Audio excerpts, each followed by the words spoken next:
Get ready for an incredible journey through our latest and greatest compilation designed to captivate and entertain you throughout the week. Brace yourself for a roller coaster ride of jaw-dropping fiascos that will leave you in disbelief. So settle in, unwind, and gear up for an action-packed week filled with laughter, astonishment, and insights. Remember to hit that like button and hit subscribe to ensure you never miss out on our daily updates. What's your best "fire me, I dare you" moment from work, viewer edition? Story 1. In 1979, and as the most senior crew member of a concrete block plant that used a machine built in 1943, I was passed over for the third time for the foreman's job. I had done and mastered all 5 duties of that job, topping off at machine operator, the top job before a foreman. The last foreman quit suddenly in a disagreement with management. I ran the shift that night just to find the next afternoon, our truck repair shop's parts runner sitting in the foreman's chair. I saw red, and he said, "Now, Jeff, don't get mad." So I walked over to the plant manager's office and asked what the deal was. The plant manager said the guy had 2 years of business administration in college. I asked if he learned how to make blocks in college. "No, that's your job." "Uh-huh.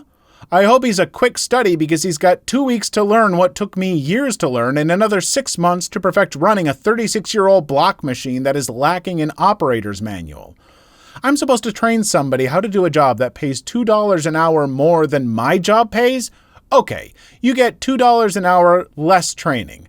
I show the guy how to run the block machine exactly how it should be done. I forgot to show him all the adjustments that a 36-year-old high-stress block machine needs to make blocks that can be used to build on a hill, slanted tops, but are required to pass federal standards or the company can be held responsible if a building collapses, or how to adjust the automatic scales for when it rains so that the mud, as we call it, didn't come out of the 6,000-pound batch mixer looking like gray tomato soup. Ready-mix concrete out of a mixer truck has a lot more water in it so it can be poured. Concrete for a block machine is almost dry to the point that you can form it like a snowball. This is because blocks are formed under high pressure so that they don't run off the plates when they come out of the machine. The experience that I gained from this dirty job driving a diesel forklift, payload, or another heavy equipment turned into a clean job driving an electric forklift for a major juice manufacturer that paid 3 times as much and with worlds better benefits. I worked there for 19 years, had 5 major spine surgeries not related to the job, but was paid in full by supplied insurance and collected full pay from company-supplied sick leave. I also went through 28 days treatment for alcoholism, paid for and full pay again in 1985. Many more paid benefits for my family and myself than I would have never seen from that block plant. I think that it's awesome that you got the hell out of there and got a way better job, because clearly, A, that new job sounds so much better in every regard, but B, it sucks when a place that you have dedicated so much time and energy to has no respect for you. And these jobs that hire outside people to manage stuff that don't know how to do anything else with the job is how you end up with bad bosses who are just ineffectual at what they're doing. The fact that they passed you up was idiotic on their part because they missed out on having a great foreman and they lost you as a worker in the end. So I'm glad things worked out for you. Story 2. I worked for almost 3 years and as an electrical apprentice before starting in a company that was struggling along with just 2 guys in the field. They told me when I started that they had no use for an apprentice, so I'd be running my own truck. I was excited and looked forward to the opportunity to improve my customer service skills. After about a month, I got a raise that had been agreed on beforehand based on performance. After that, the owner started going a little crazy about inventory going missing, never anything big, but definitely explainable by giving a customer the occasional deal. He had us start doing inventory by hand, at which point the hours spent making sure nothing was stolen definitely cost him more than any of these dollar items were worth. One morning he came in, sat us all down, and convinced us he had sold the company. He made us believe that whether we kept our jobs would be up to the new owner. After we were thoroughly convinced that we were all effed, he laughed and told us it was a joke. Then we were expected to get ready for the day's jobs and go do them. After that, the incidents of erratic behavior just increased. One day he told me that it didn't matter how good at my job I got, I wouldn't be getting a raise unless I was certified as an electrician. So I was unofficially stuck. The real mistake he made, though, was showing me the books for the past year. The company had been consistently losing big money up until the month when I joined, at which point it suddenly went into the green. Numbers don't lie. So I'm the linchpin that keeps him profitable? Noted. Shortly after this, he told his secretary to post big red notes all over the office, must have been at least 20 copies, basically attacking us for stealing and threatening all our jobs if we didn't start complying with his ridiculous inventorying requests. Understandably upset, I tore down every single note I could find. They were even in the bathroom. When I set the stack of notes on his desk and demanded an explanation, he made himself as small as possible and tried to convince me that it was all his secretary. I'm pretty sure I laughed in his face, and I quit on the spot. Shortly after, the secretary quit, then one of the other guys in the field. So yeah, the moral of the story, don't pee off all your employees at once, especially if you're small business. The greatest investment that any business owner, manager, whatever, can make in the business is treating your employees well. Treating them with respect and trust. Because the dividends that pays out in the long run are incredible. People don't seem to get and understand this, but it's so easy. Just treat your employees better, they'll do better work, and stick around. It's not that hard. Story 3. I got one. I worked at a grocery store bakery for 5 miserable years. I only did it because we needed insurance coverage since my husband's job did not offer any. I was expected to keep 5 large refrigerators and freezers full of cakes. I was also expected to keep a gourmet dessert case full, do all cake orders placed by customers, and then crank out hundreds of cakes and cupcakes during the holidays on top of that to fill the extra holiday tables they'd set up. Needless to say, I was starting to develop some pretty bad carpal tunnel. It was getting to the point where I knew I was going to need surgery if I didn't stop. What made it worse was that the manager was very mentally abusive to all the employees, including me. She drove away a lot of good coworkers because of her abuse. She constantly berated and belittled me for not working fast enough. This was insane because I knew I was doing more work than any one person should do. I was doing this work on my own when other store chains of the same company with bakeries half the size of mine had a head decorator and 2 assistant decorators to help. What I didn't realize was that she was actually afraid of losing me.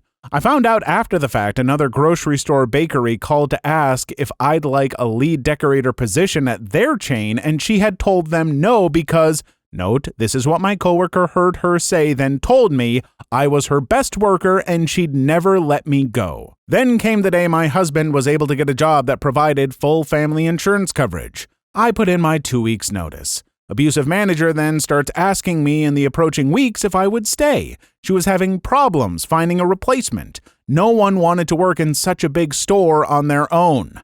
I told her no. She tried to guilt trip me. I didn't care and still said no. About 5 months later, I decided to go back and say hi to my coworkers. They told me that they had to get 3 people to do the work I had been doing on my own.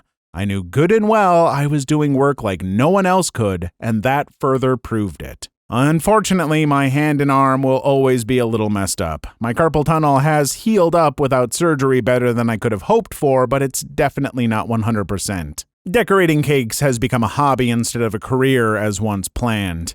I came to peace with it. I also started a YouTube channel to give myself an outlet. If anyone reads this far, please don't stay in a job that's hurting you physically or emotionally. It's not worth it. Alright, I'm not going to make a habit out of this, so commenters, don't expect any big shout-outs, but this person got me talking about baked goods since I am also a former bakery employee. I found this channel. It's at Boxed But Better. It's Boxed But Better with Jenna, and she does baking with box mixes, but shows you how to make upgrade them to better, professional looking things in very achievable ways. There was one about a banana cream cheesecake that I'm not joking. I'm going to go buy the ingredients after I'm done recording this nonsense, and I'm going to make that because banana cream pie is my favorite pie, but also cheesecake is right up there, and now I can combine them? That's amazing. And the rest of you watching this, go to @BoxedButBetter and go subscribe to it, because I want Jenna to keep making this stuff because it looks amazing. Story 4. Concerning the story at the 18-minute mark, almost the same thing happened to me, almost exactly the same. I was working as a quality control night shift lead, 12-hour shifts, 3 days on, 3 days off. Day crew had 4 grown men working, and I had a very energetic idiot as my only other crew member. We recycled plastic, moving 1,500-pound bags of plastic around by pallet, jack, and forklift. Night crew tripled day crew production. After 9 months without receiving my company badge, I forced the issue. I requested another crew member and a raise. I had been outperforming at my station. I thought I could use the help. Oh no, corporate gave me a dainty, pregnant, 5'1" woman and denied my raise. 2 more pay periods passed, no raise, no badge, no more incentives. The woman was confused about her position even more than I was. She applied for a clerical position. I lost the only other crew member when he got drunk and arrested on his time off. He was an idiot. Not as stupid as corporate. Corporate threatened to fire me if I failed to keep my quota. I didn't show for my next shift. No call, no show. Ignored the phone and rode my motorcycle up to the mountains. Spent 3 wonderful days in the springtime Sierra Nevada mountains. Came back to collect my last check. These dip craps failed to realize I'm subcontracted. They broke the contract and thought I was a direct hire. I walked off with a smile. Business is business. As I left HR 6 months later, the company filed for bankruptcy.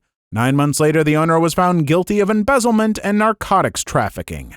I got paid out the rest of my contract. Got a way better job, and occasionally laughed at stupid people being stupid. What's a secret that could ruin your life if it comes out? Viewer edition.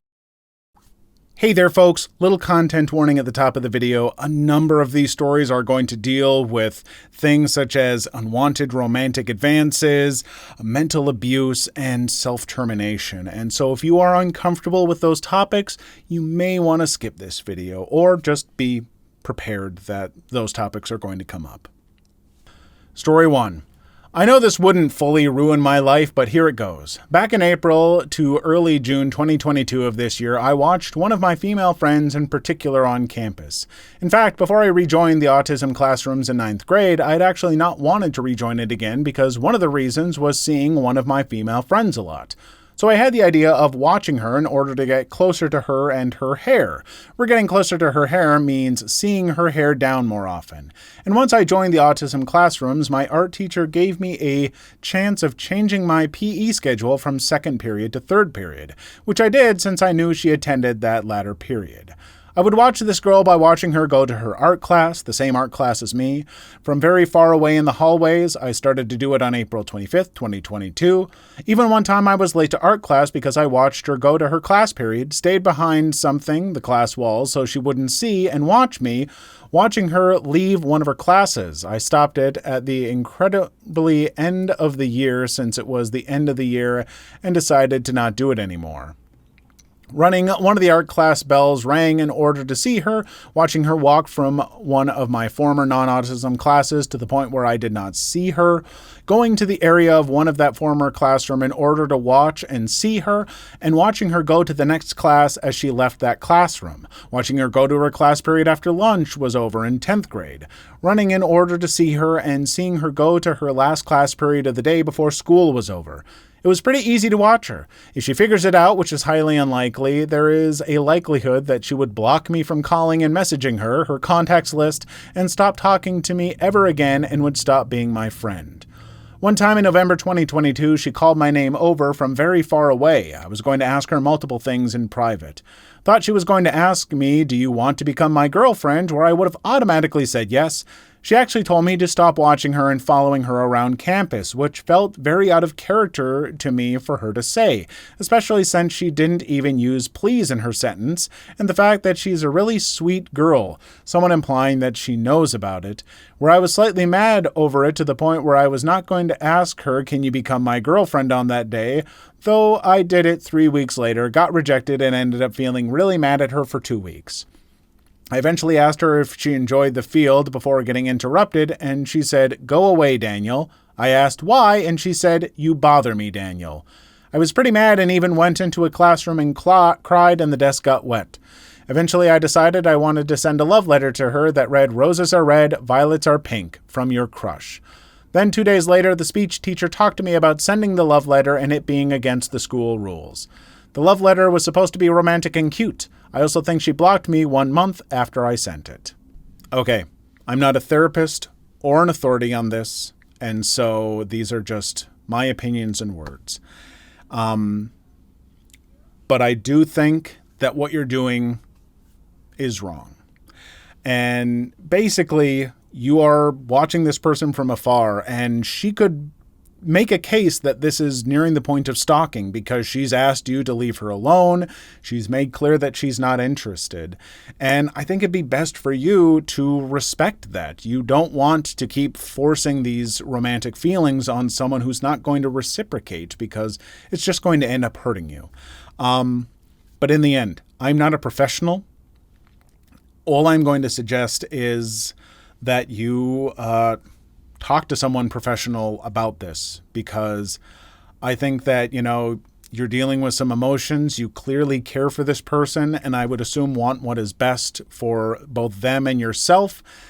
And I think that you do need to talk to someone about this because it is a bit misguided. And like I said, she could make a case that this could be stalking. And I don't want you to get in that kind of trouble because I feel like your heart is in the right place, but you are going about it in a way that is, it is infringing on her in ways I can't quite put into words.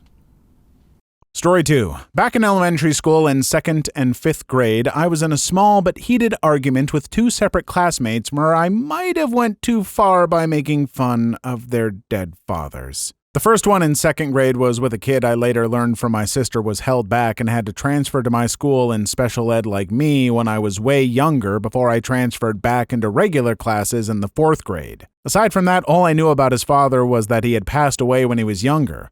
We got into a heated back and forth as both friends and enemies throughout that because I was the only Star Wars fan I knew as a kid, and he said he hated it. So part of me felt overly angry since it was everything to me as a kid, especially since it previously brought me closer to my own father, whom only texts me a few times a year, if that. I guess I did technically pay for what I said later in life. The second time was in 5th grade, where I did it to a girl who was previously friendly to me, but also joined in on the rest of the class in a frog joke directed towards me. Unlike the first one, I knew a lot more about her situation, where I heard her dad was shot, and so I didn't hold back on my insults, and she started crying with almost everyone looking at me raw for what I did. I was even called into our homeroom teacher's class at the end of the day before the bell rang to be questioned, but ultimately received no punishment at school or even at home, despite my mom being somewhat mad over what I did. This was probably due to me constantly having issues that year as I transferred to a new school that later closed at the end of the year. The worst part is how I later even went as far as to say her father was in hell as the devil's plaything a few days later. Crazy enough, I wasn't hated for the rest of the year after those incidents and pretty much carried on as normal to the end of the year when the school was going to close anyway. I think the worst part is how I genuinely only feel guilty towards the first kid in 2nd grade because we truly did get along to a degree where he was one of my closest friends ever at the time, and felt the need to apologize to him when I saw him again when I was in 8th grade. I know I was wrong to go that far in both cases, but I can't really hold it against myself because we were ultimately still kids and we hit below the belt. At least I feel that way towards the second one. I don't think sharing these would ruin my life per se, but it also isn't something I can look back on and have a good laugh at either. I mean, yeah, you were kids, and of course it was wrong, and that is a lesson that you're learning. But if there's one thing I've noticed with kids, you get to certain ages where you start to try and push boundaries for what's okay as jokes, what's okay when you're, arguing or mad. And kids push and oftentimes go past these boundaries. And yeah, what you did sucked, and I would feel bad about that too. It's a crappy thing to say. I've said things maybe not exactly like that, but in that same region where, yeah, even now, 30 years later, I'm like, oh, I can't believe I said that. But a lot of kids are going to do that and explore that, it can be a part of growing up for a lot of them. So yeah, I wouldn't hold that too harshly against yourself, but it is nice that you were able to repair that one friendship. Story 3. The one that killed a man hit deep. I once shot a guy in defense. It wasn't self-defense. I was in a kind of situation back then, and I was in a bad company. My buddies and I would do all sorts of stupid, illegal, and dangerous crap. That day, the guy we were working for told us to go out and scare some guy. We were supposed to stand around, throw insults, maybe make a few threats. But crap got out of control. He was one of those dudes who psychotically followed local MMA fighters, was training it, and thought he could beat anyone. He lunged for my homie, who laid a good one in his nose. Dude took a few steps back and tried to dizzily swing at me, and one dude kicked him behind the knee, and I laid a good one for a kid. He spun around and whipped a knife out and went for the guy that kicked him. There were 4 of us, and I was the only one that had a weapon. I took it out and hit him in the leg. His screams are stuck in my head, begging, crying, cussing. Buddies ran into the car, and I was frozen. They called an ambulance. I just picked up the shell and ran towards the car. I spent 3 nights drinking to the point of throwing up and then drinking more. Story 4. I live in a very religious family. They love me, and I love them. If they find out that I wasn't as religious as they were, and they found out that I don't believe in God, then I'd receive massive amounts of scolding in return. They teach me the ways of God, and I go to church every Sunday with them and read the Bible or pray when asked to, but I don't believe in any of it. I've lied to them about it for as long as I've been born because as a kid I secretly feared the concept of dying because that either meant one of 2 things. I live in a paradise or I burn for eternity. They don't know I'm suffering like this, but it'll affect my life so much if I told anyone because they'd practically force me every day to read the Bible and follow their word for it when I can't believe in it. It would only make me suffer the pain of guilt more than what they'd feel thinking the pain that they were the ones who did something wrong to make me like this when it was all my own fault for not following their ways, thus causing more pain to them than me, and I don't want to hurt them like that. For as long as I can keep it to myself, I plan to take this to my grave so I don't hurt anyone. This technically wouldn't ruin my life, but it's the world that I gotta live in that I'm being forced into something that I don't want to do, even though they love me and only want what's best for me. I can't live like that, and I don't want to if I've already come so far in this one big lie that I call my life. I just want to live normally, not be pressured into it. It's really, really tough being non-religious when you have a very religious family. And the best I can say is just, keep persevering. And I can't tell you what's right or wrong, how to approach that. I have my own personal opinions, but I hope that you do whatever you feel is best for you. But if it starts to really weigh on you, I would encourage you to find someone that you trust that you can talk to about this stuff, because it is good to at least have that kind of support network if you can't get that support within your family. What was the biggest bullet you've dodged? Viewer edition. Story 1. I might have stopped a shooting from happening at my college. This was almost a decade ago. I was going to a community college in the city. I was taking a lot of art classes at the time and had a lot with this really nice guy who was a Desert Storm vet. I got to know him pretty well. He went through a rough time with PTSD but was sober now and decided to use his GI Bill to go back to college. It definitely seemed like things were going pretty well for him. One day he shows up late to one of our classes and he's clearly been drinking. He starts ranting to me about how this guy in the college's Veteran Services Department royally screwed him over. I don't remember all the details, but it had to do with other benefits he was receiving and how he was going to be homeless now because his landlord wasn't willing to wait any longer for rent. So this friend starts telling me how he wants to kill this guy. Something about the way he said it made the hairs on the back of my neck stand up. But I tried to rationalize that a lot of people say they want to kill someone while venting, so I asked him to repeat the story to me. I wanted to try to get details. I wanted to know if he was actually planning to kill someone or was just drunkenly venting. Also, I wanted to know the identity of this guy he was threatening. I remember him telling me exactly who it was. I was scared to actually ask him if he was thinking about killing the guy. I really had no idea what I was doing and didn't want to set him off. So I asked him to repeat the story again. He told it 3 times. Each time it became clearer that he was planning to murder this dude. The last time he told the story, he said he was going to go home after class, get his Glock, and come back to school and shoot the MRFer between the eyes. And he'll kill anyone who tries to get in his way. It was so surreal at that moment. I knew I had to go to the police. Luckily, we had some police officers that worked on campus.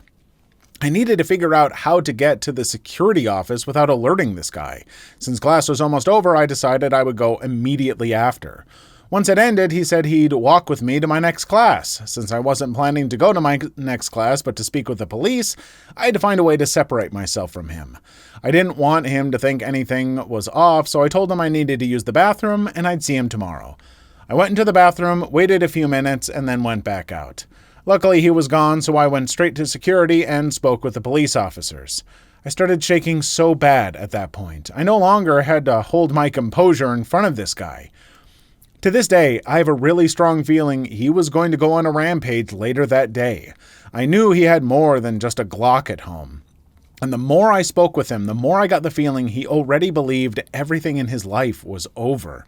All he could think about was getting revenge and didn't care at all about collateral. That is absolutely terrifying, and I think really good that you did go and report that because, yeah, no matter what you might think of police and stuff like that, you can't just let someone shoot up a school. You need to report something like that if you have concerns because that is just not a risk that we should be taking these days. Story 2. Early in my Navy career, 1991, working in engineering on my first ship. Was promoted that night to shift supervisor, which was awesome. Later that night, however, we suffered an equipment failure that temporarily crippled the ship, dead in the water. As we were in the Persian Gulf at the time, this meant we were in big jeopardy until we got things fixed. Took several hours, but things got fixed and we got moving again. Next morning, I got called in to answer questions as an official investigation was ordered by the captain. Turned out I was the last person to be interviewed.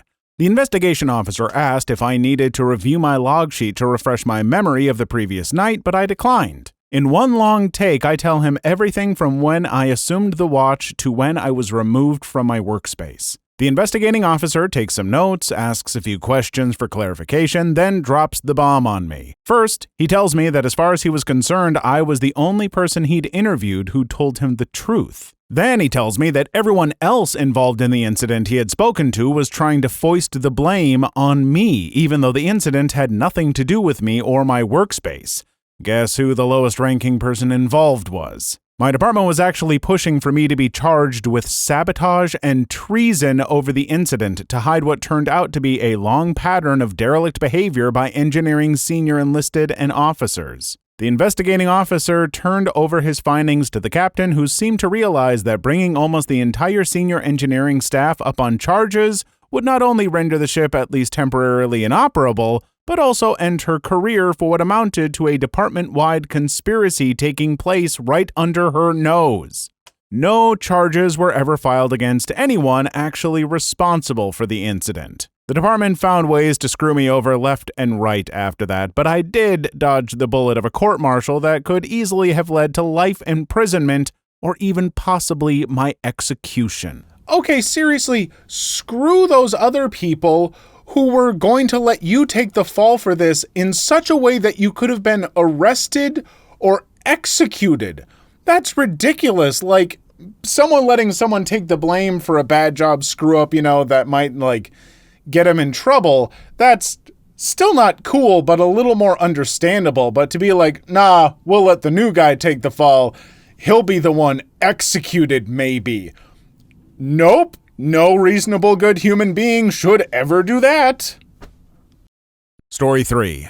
Story 7 reminds me of a similar incident that happened at my university while I was waiting outside of a classroom with my friends for one of our classes to start. This area is around a 4-story building and gets a lot of students hanging around since a lot of classes let out from this building at the same time, so all the subsequent classes start at the same time. We're all standing or sitting around waiting for the other classes before us to let out, and there's a guy on the far wall standing maybe like 7 feet from under the walkway above by himself, looking at his phone. Out of nowhere, there's this super loud metallic clang and a splash of water. We all look to where the noise came from, and we see the guy who was on the far wall standing like a foot away from a completely exploded metal water bottle, one of the refillable ones. Based on the size of the bottle remains and the amount of water on the floor, I could only guess it was one of the huge 64-ounce ones completely filled with water. The guy and everyone else is frozen in shock of what just happened.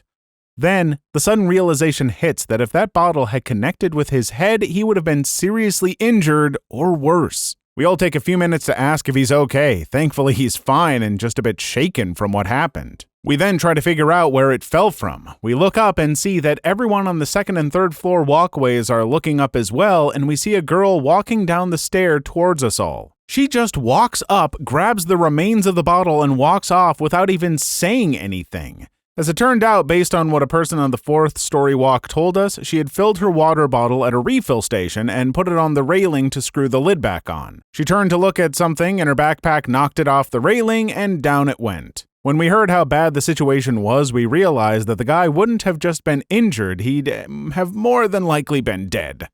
For the rest of the quarter, whenever I saw him waiting for that class, he was always sitting at a bench on the other side of the building's courtyard. How does the woman say nothing? I know that she was probably, embarrassed to a degree that probably none of us can fully understand, because she had to have realized she almost killed someone. And so I'm sure there's the embarrassment of, just get it and get out of here. But at the same time, you almost killed someone. You gotta say something. I don't care how embarrassed you are.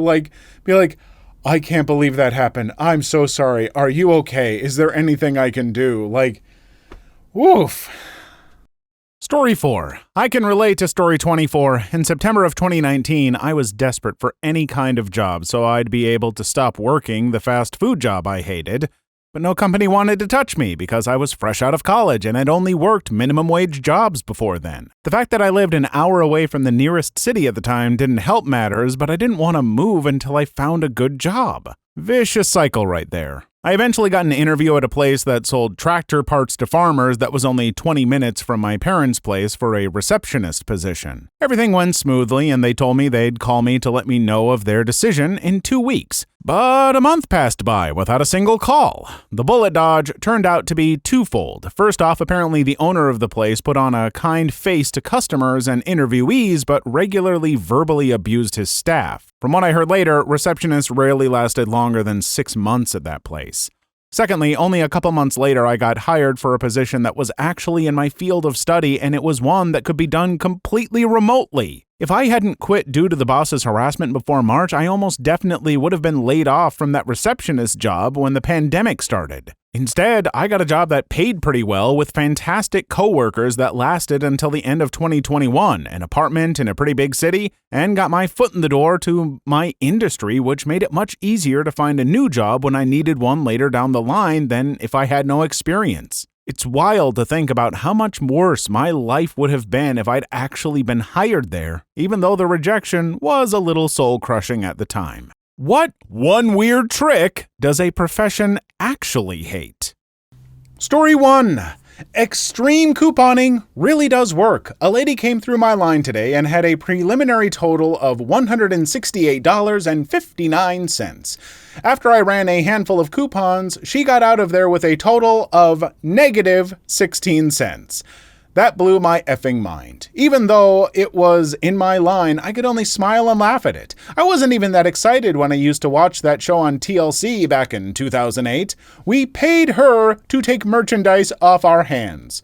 My CSM didn't know what to do, so I had to get the ASM to my line. After he verified I did everything correctly, he opened up the till and said, "Give the lady 16 cents. What? What kind of coupon, rather than saying free, says the store will give you money to take? My sister used to do that stuff. She had spreadsheets and notebooks and crap. It got to the point that the assistant manager would temporarily open a line for her to check out so she didn't clog up another line for 10 minutes. She bought a lot of things she didn't need because she needed them for another coupon to work. Frequently, this would be shampoo and body wash. Since she didn't need it, she'd give it to me. I would just stick it in my closet and forget about it. One time I took stock, I had something like 15 bottles of Old Spice, 20 bottles of Irish Spring, and another 20 bottles of assorted brands. I ended up keeping 5 or 6 bottles for myself and taking the rest to a homeless shelter, 'cause who needs that much body wash? Hobos, that's who. It is impressive what you can achieve with extreme couponing, but I also feel like I remember seeing little clips of that show. And I swear these people were dedicating like hours a day to like finding these coupons and figuring them out. And also, if you're just socially awkward like me, if you go up and be like, I want to use all these coupons and give me the money back, and someone was like, I can't do that, I'd be like, okay, I'm sorry. I'd just not cut out for it. Story 2. I'm an ERRN. This is one trick many people use to get into a room ahead of other people. Tell them you have chest pain going down your left arm. We take that seriously and will bring you right back. The reason we hate this is more than the fact you are a douche that just cut the 95-year-old woman waiting for 4 hours with back pain. It's because you're going to get rushed in, have a CBC, BMP, a Tronopin, EKG, IV, chest x-ray, and IV.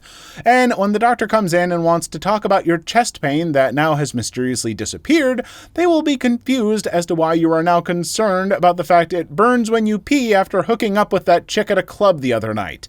This requires an entirely different set of tests than what we have just done. You are an a-hole. You will be ignored. We hate you. We will make fun of your burning D. You will receive no creature comforts while there. You will not have your call light answered. We have ways of torturing those that knowingly do not follow the rules. A-holes. I also just can't imagine faking the symptoms of a heart attack to get into the ER faster, knowing how much all of those tests will cost. Granted, I guess if you got some really good insurance, then you're just like, so I'll be an a-hole, blah, blah, blah, which don't. But, yeah, if you don't have the best insurance, do you really want to pay to get in that much quicker? I do not. Story 3. I work as an internet sales specialist for a chain of car dealerships, and if the average person knew how easy it is to get the cheapest possible price on a new car, I wouldn't have a job. Literally, all you have to do is start a bidding war between 2 dealerships, submit inquiries online to both of them, and explicitly tell them that you're shopping.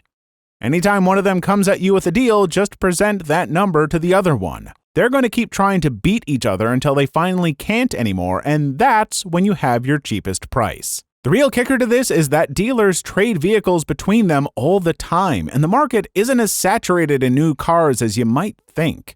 If you're looking for something very specific and not super common, there's a good chance that they're trying to sell you the same car. Story 4. The 1040 Easy IRS form. Tens of millions of Americans can use it. It takes about 5 minutes to fill out, and it's no harder than completing a library card application. The H&R Block, Jackson Hewitt, etc. mass market tax services would prefer that you be A, terrified of tax filing and believe it can only be done properly for you by paid professionals, and B, deluded into thinking an airplane load of money is going to drop on your house that only those professionals can find. Neither is the case. For most people, there is no secret path to a giant surprise windfall return, and if you get a huge refund, you have screwed up your withholding rate, and you should stop lending the government so much money interest-free in the course of the tax year. If you have a simple picture, like most people, file your form yourself. And if you're among the minority with a complicated tax picture, the last place you should go for help is a storefront operation in a mini-mall. Get a reputable private CPA. But I'm too lazy to go and find a reputable private CPA, and I do a bunch of freelance work and stuff like that, and when I tried to do it myself, I got confused, and so I gave up and I went and I got my taxes done by someone who is very expensive. But I don't know, they're just sometimes, I'm one of those people who gets overwhelmed easily enough that I'm willing to pay to not. Story 5. The electric company does actually hate a lot of the one weird tricks because a lot of those weird tricks can actually cause what we refer to as one weird death when someone gets electrocuted by some butthead electrical nightmare bullcrap capacitor scheme. Or is running a not-to-code grid-tied electrical science project and backfeeding what should be a dead circuit. Or hooks a generator up backwards through a 240-volt outlet after a storm to power the house and doesn't open the main breaker first. It works, but it could also kill someone if not done right. Edit. I have to say this, don't try any home science projects on your electrical system. Get a licensed, trained electrician, preferably one with good references, to do any electrical work. Many wiring schemes will work for years until they don't, and then they cause instant death or a fire. Recently had to replace a ceiling fan. The contractor was horrified to see what was going on above it. I could tell he really didn't want to have to put a new one up there, but was also scared to tell me that. I was perfectly happy to just install a simple dome light instead. I will not burn my house down over a fancy fan any day. Story 6. Used to work for the city, my job was to keep the libraries and public buildings' lawns clean and well trimmed. Well, this one weird trick where instead of bagging up my grass clippings, I'd blow them into the street so that it was no longer under my job description to clean it up. My foreman hated that one. Story 7. Electrical engineer here.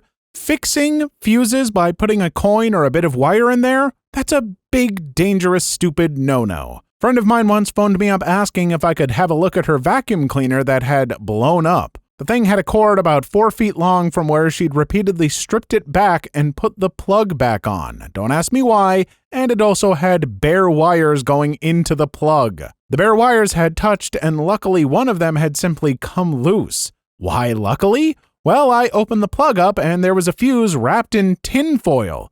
That's how you fix fuses, isn't it? She explained. Shocked, I said, "Where else have you done this?" And sure enough, most of her appliances had been fixed the same way, including the TV in her daughter's room. I nearly flipped out, then took her to the do-it-yourself store across the street, literally, and bought her a bunch of fuses. Good God, that was worrying, especially since she's also the most accident-prone person I've ever met. Folks, please don't do that kind of stuff with fuses and electric stuff if you genuinely don't know what you're doing, because house fires are very real and extremely dangerous, and doing stuff like this can mean a house fire could start just at any point in time, kind of, and it's so dangerous. I've known people who have lost their homes and who have lost loved ones. It's not worth it. Just go buy some more fuses, please. Story 8. Police officers hate it when you say no comment and wait for your lawyer. There are so many completely legal tactics and tricks the police can employ to get you to confess crap. There are also so many unpredictable implications of answering even the most innocent questions. If you are arrested, just remember, the police are not your friend and they do not have your interests in mind. Do not say anything to any of them. Not the arresting officer, not the guy behind the desk, not the guy who brings you food, no one. There's a reason why your right to remain silent is specifically stated because it's one of the most important rights you have. Use it. Oddly enough, you do have to say one thing. I am invoking my right to remain silent, or some variant thereof. It's not enough to simply remain silent. You have to acknowledge the right and that you're taking advantage of it. Story 9. Ask your hospital if they have a prepaid discount for most of their procedures. We did not have maternity insurance when my wife got pregnant with both our kids. I went to the billing office 6 months before she was due in the nicest hospital in our town. When I asked how much labor and delivery was, I was quoted in excess of $12,000. I simply asked if there was a discount if I paid in advance. I was quoted $2,900. I made payments for 6 months, about $500 a month, and walked into the hospital on the day she went into labor. Delivered, stayed for 2 days, standard, and walked out. Never received a bill. Repeated the process 2 years later for our second child. I think the bill was $3,100 that time. I was positive I would receive another bill, but we never have. Police officers, what's the creepiest disappearance case you've ever been assigned to?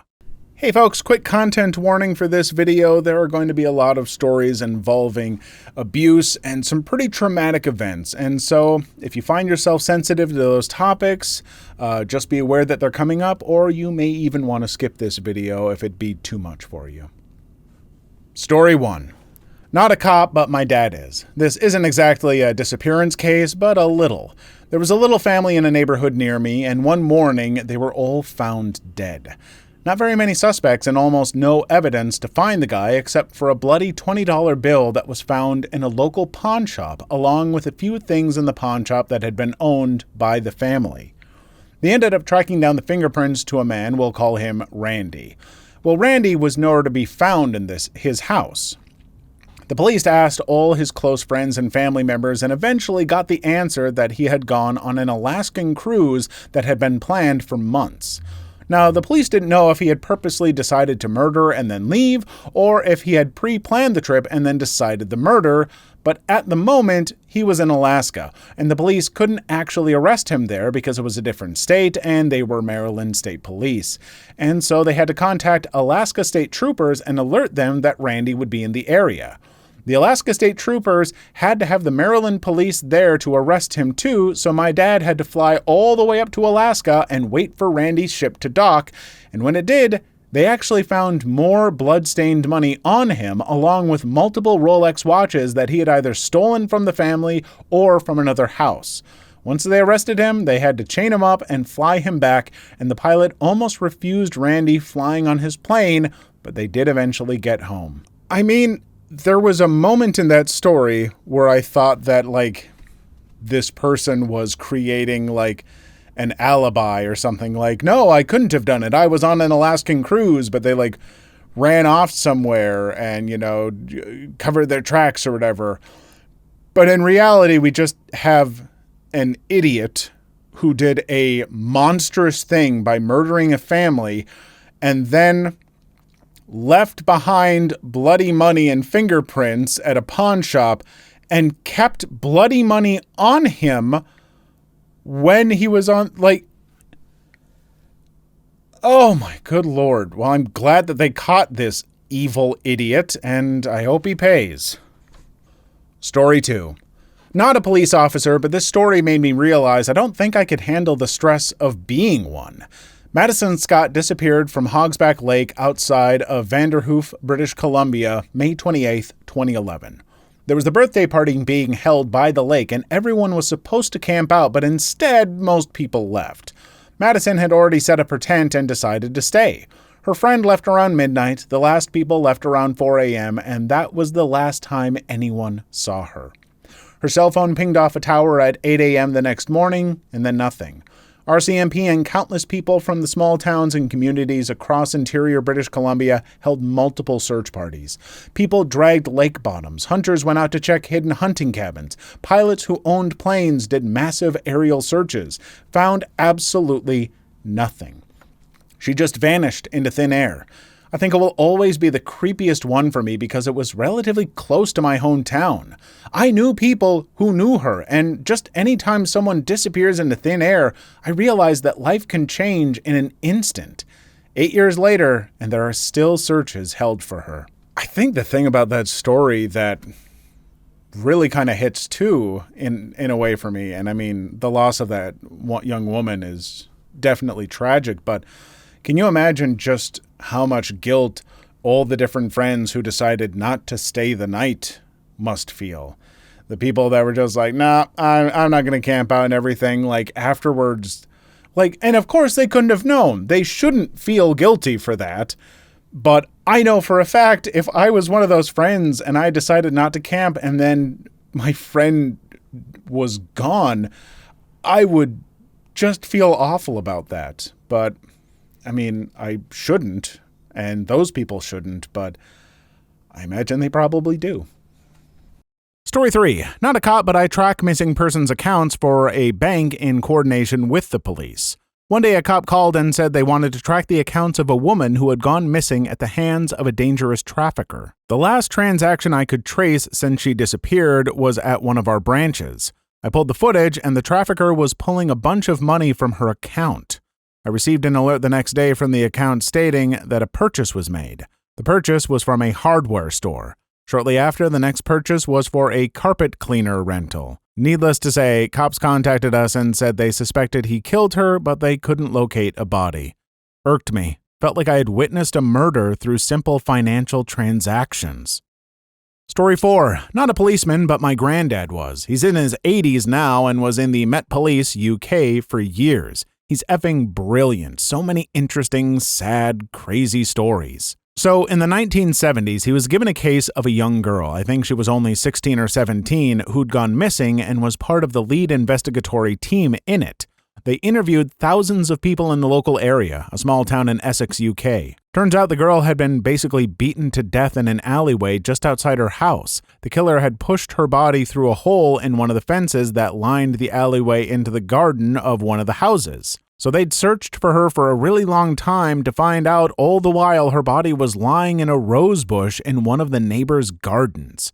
Super creepy if you ask me. It turned out that when they caught the guy, he was responsible for another killing of a young girl, also in Essex. I wish I knew more, but there's really little information about. I do know the girl's name was Coral Vidler. Story 5. Not a cop, but I did my undergrad at a college in Vermont. In the winter, we would quite literally be snowed under. Over Christmas break, a sophomore went missing. He wasn't a close friend, but we had a couple of classes together. It was a small liberal arts college in a small town, so everyone in the community was pretty freaked out. His phone and wallet were left in his room, so the theory was that he's been abducted and maybe even killed. Campus got really scary for a few months. There were police everywhere, helicopters overhead, students marching through the snow in lines looking for a body. Finally, when the snow and ice thawed, they found his body in the creek. Police surmise he entered the water from the bridge in town, but no one knows if he jumped or was pushed. This one still haunts me. I mean, jumped, pushed, or even just slipped and fell in. Folks, if you're in an area that gets like a lot of snow and dangerous temperatures, be careful out there. I live in Minnesota, and it gets scary, and sometimes when we live in those kind of conditions, we just sort of think like, nah, I can handle it. I've lived here, but sometimes you can't. So be careful out there.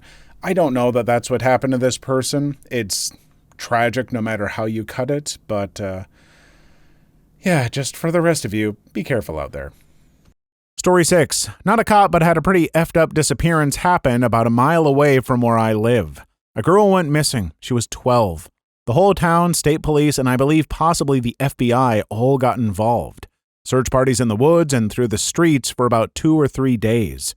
Turns out she had gone over to these kids' houses that she knew from school to have them fix her bike. Turns out the kids, brothers one 15 and the other 17, planned on stealing it. Well, she put up a struggle and the one brother wound up strangling her in his basement. She was found a few days after she went missing. They stuffed her body in a trash can on trash night. Story 7. The one where a man left his fiancée a detailed financial instruction sheet, including the cancellation code for their Netflix subscription with the following line at the bottom. They found the kiddie stuff again. Serious. Teachers, when did a student send you the wrong file? Story 1. When I was in high school, my English teacher was also kind of my mentor. She was the best teacher I've ever had, hands down. I am a forgetful person, and she was the first teacher who ever tried to help me with it. She noticed I didn't lie about it, that I didn't forget my homework at home. I was actually forgetting things, even trivial things. I once forgot all of my textbooks on my desk and left school. She came in, saw them, called me immediately, and told me she put them in her cabinet and will give them to me tomorrow. So we had an agreement that I could use my laptop during classes. She would send me the worksheets, I would download the reading materials, and this way I wouldn't forget anything. I carry my laptop almost everywhere. The agreement had a condition. I had to send her, once a week, a report of what I accomplished at class.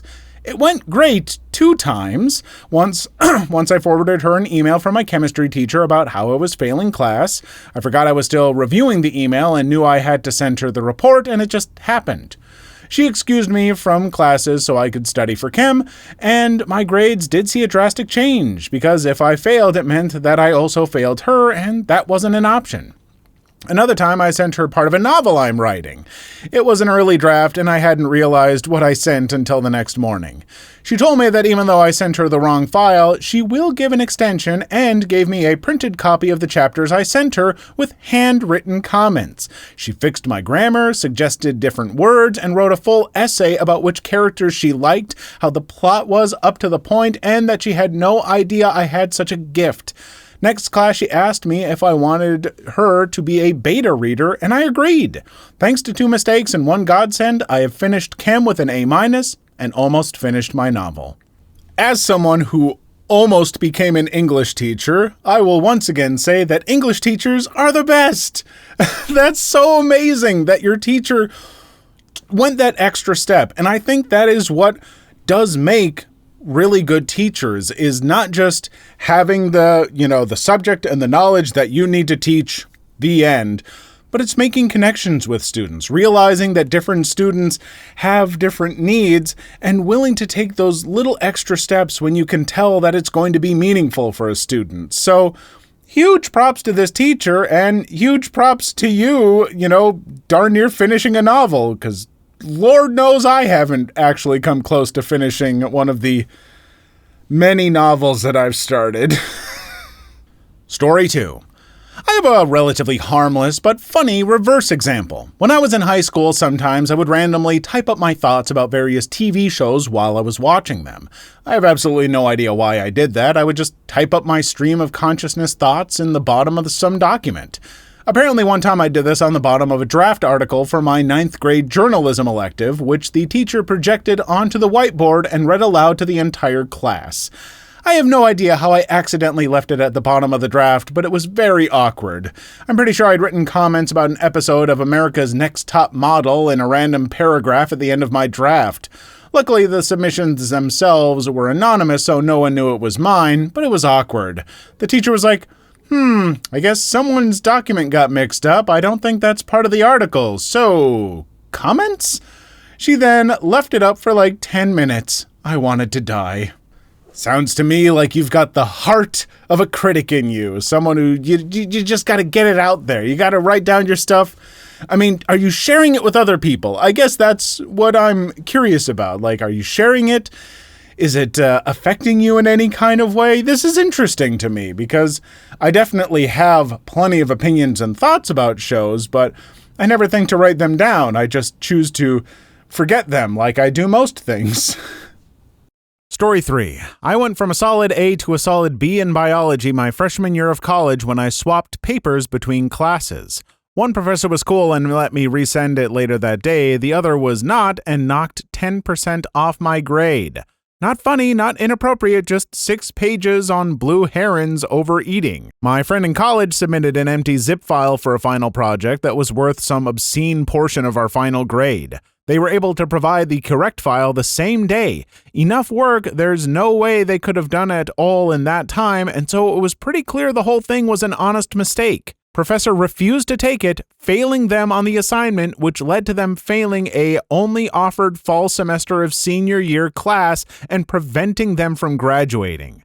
Dean had to get involved. Sent an email along the lines of, "Our job is to teach, not be Machiavellian." Holy crap, I need someone to do some detective work and find out who this dean is and give them an award for actually understanding the role of a teacher, because especially some college professors, I'm sorry, but you're real bad about this crap. Like, oh, so you've turned in your perfectly worded assignment that you studied for years and years and years on, but I see that you used an italics in some of your font when I specifically said that you had to use semi-bold italics. Fail!